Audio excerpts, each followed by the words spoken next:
election night in Trinidad and Tobago. A nation decides who will lead, who will fall, and who might rise to power in the most unpredictable election this country has seen in a generation. Stuart Young, appointed Prime Minister after Dr. Keith Rowley stepped down, now fighting to convert that appointment into a public mandate. Tonight, he faces the ultimate test.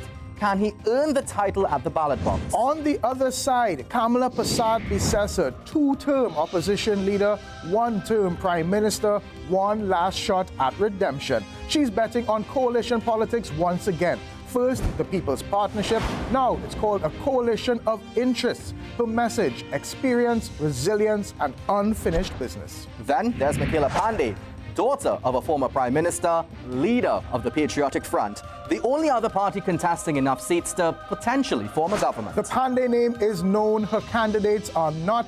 Can a team of political newcomers led by a relatively untested leader truly make a breakthrough? Now, this is where the democratic process takes center stage. The math is integral but simple. It's first past the post. The candidate with more or the most votes gets a seat in this honorable chamber. Now, if that seat is to the left or the right of the House Speaker, that will be determined by the end of the night. That's right, Akash. And standing at the edge of power, the disruptors, the hopeful kingmakers, Gary Griffith and the NTA, Watson Duke and the PDP, Folly Augustine and the TPP, Kessel Jackson and the APP. If this ends in a hung parliament, could they hold the balance of power? Will they negotiate, align, or stand alone? The road to power might just run through them. Now look, it's been 6 weeks of intense campaigning, the rallies, the motorcades, the ads, the billboards, the social media pushes, all building up to this. But did they convince you? Well, the polls have closed, the counting has begun, and the results are already coming in.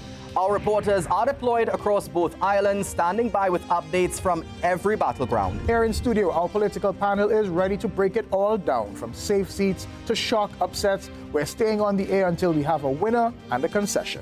But first, let's recap Election Day 2025.